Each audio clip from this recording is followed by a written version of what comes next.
शनिवार को पश्चिम बंगाल के अलग अलग हिस्सों में पंचायत चुनाव के दौरान किस तरह से हिंसा, पथराव और बमबाजी की खबरें सामने आई, इसकी तस्वीर पूरे देश ने देखा। पश्चिम बंगाल में ममता बनर्जी सरकार के नेतृत्व में पंचायत चुनाव में मतदान के दौरान हिंसा में करीब 12 लोगों की मौत हो गई है, जिसमें तृणमूल कांग्रेस के 8 सदस्य, भारतीय जनता पार्टी, मार्क्सवादी कम्युनिस्ट पार्टी यानी माकपा, कांग्रेस और इंडियन सेक्युलर फ्रंट यानी ISF के एक कार्यकर्ता शामिल हैं। जबकि राज्य में चुनाव संबंधी हिंसा में मौत के आंकड़े को लेकर पश्चिम बंगाल राज्य चुनाव आयोग ने 10 लोगों की मौत होने की बात कही है। वहीं इस बीच राज्य में पंचायत चुनाव के बाद अगले दिन भी हिंसा रुकने का नाम नहीं ले रही है। चुनाव समाप्त होने के बाद राज्य के मालदा जिले के वैष्णव नगर इलाके में एक TMC कर्मी की हत्या कर दी गई है। मृतक का नाम मतियूर रहमान बताया जा रहा है, जिसकी हत्या के संबंध में आरोप है कि कांग्रेस कार्यकर्ताओं ने उसकी धारदार हथियार से हत्या कर दी है। इसके अलावा मुर्शिदाबाद जिले के रानी नगर इलाके में भी मतदान के अगले दिन हिंसा लगातार जारी है। यहाँ पर भी सुबह से ही कांग्रेस और TMC कार्यकर्ताओं के बीच सुबह से हिंसा की खबरें सामने आई हैं। दोनों राजनीतिक दलों के कार्यकर्ताओं के बीच जमकर हुई बमबाजी में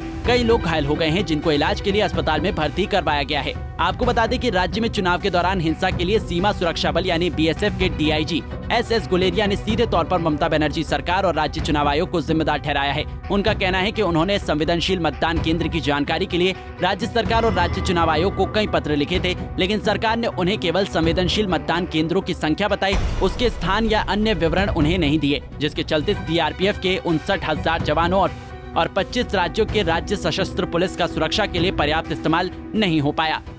कल BSF और सेंट्रल आर्म्ड पुलिस फोर्सेस और स्टेट आर्म्ड फोर्सेस के जो ट्रुप्स आए थे, उनका डिप्लॉयमेंट पंचायत इलेक्शंस में किया गया था। और जहां जहां पे ये ट्रुप्स डिप्लॉयड हुए थे, वहां पे कोई कैजुअलिटी नहीं हुई है। और जहां पे ये ट्रुप्स डिप्लॉयड हुए थे, वहां पर सुचारू रूप से इलेक्शन हुए हैं।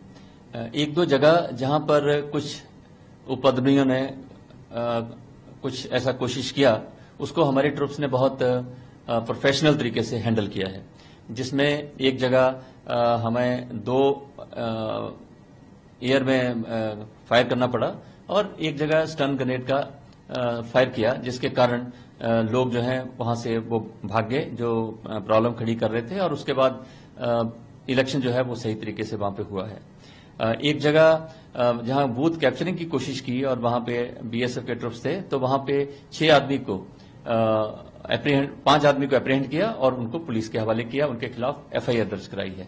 तो कहने का मतलब यह है कि जहां जहां पर केंद्रीय पुलिस बल कल जो आए थे, डिप्लॉयमेंट हुई है, वहां पे कोई कैजुअलिटी नहीं हुई है।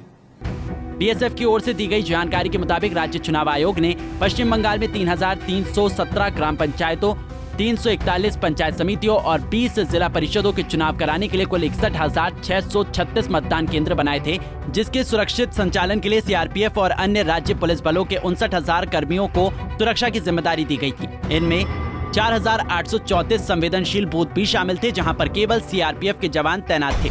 भाजपा प्रदेश अध्यक्ष सुकांत मजूमदार ने राज्य में पंचायत चुनाव के दौरान हुई हिंसा के लिए राज्य निर्वाचन आयुक्त राजीव सिन्हा को दोषी ठहराया है। इसके लिए उन्होंने गृह मंत्री अमित शाह को एक पत्र लिखा है। पत्र में भाजपा प्रदेश अध्यक्ष ने राज्य में लोकतंत्र की व्यवस्था बहाल करने के लिए केंद्रीय गृह मंत्री के हस्तक्षेप की मांग की है। वहीं राज्य विधानसभा में नेता प्रतिपक्ष शुभेंदु अधिकारी ने राज्य में राष्ट्रपति शासन लागू करने की मांग की है। कांग्रेस सांसद अधीर रंजन चौधरी ने मतदान के दौरान हुई हिंसा को लेकर ममता बनर्जी और राज्य चुनाव आयोग को जिम्मेदार ठहराया है। उनका कहना है कि पश्चिम बंगाल में चुनाव से पहले और चुनाव के बाद भी हिंसा जारी रहती है। TMC और पुलिस में कोई फर्क नहीं है। जो काम TMC नहीं कर पाती, वो काम यहाँ की पुलिस कर देती है। করতে করতে বাংলা রসাতলে যাচ্ছে দিদি। বাংলার মানুষ মুর্শিদাবাদে প্রতিবাদ করার চেষ্টা করেছে, মালদায় প্রতিবাদ করার চেষ্টা করেছে। এ প্রতিবাদ এ বাংলার দিকে দিকে আগামী দিনে ধ্বনিত হবে। সারা বাংলার সব মানুষ এই তৃণমূলের সন্ত্রাস, এই সাপদের দলের অত্যাচারের বিরুদ্ধে ক্রমশ রুখে দাঁড়াবে। এখানটায় পুলিশ আর তৃণমূলের মধ্যে বিন্দুমাত্র ফারাক খুঁজে পাচ্ছি না। মুর্শিদাবাদে যেখানে তৃণমূল পারে না, সেখানে পুলিশ দৌড়ায়। তৃণমূল আর পুলিশ মিলেমিশে একটা 62 বছরের ধর্মপ্রাণ মুসলমান, 5 ওয়াক্ত নামাজ পড়া ইমানদার একটা মুসলমান 3 দিন আগে আলহাজ হয়ে মক্কার পবিত্র ভূমি স্পর্শ করে যে ফিরে এসছে, সমাজে তার বাণী প্রচারের জন্য আজকে সেই লোকটাকে মেরে বাংলার তৃণমূল পার্টি, বাংলার তৃণমূল সরকার কোন মহান কাজ করলেন, আপনাকে আগামী দিনে মানুষকে তার জবাব দিতে হবে। पंजाब केसरी टीवी के लिए पश्चिम बंगाल से उदय प्रताप सिंह की रिपोर्ट। हमसे जुड़े रहने के लिए हमारे YouTube चैनल को सब्सक्राइब करें और नई वीडियो की नोटिफिकेशन के लिए बेल आइकॉन को दबाएं।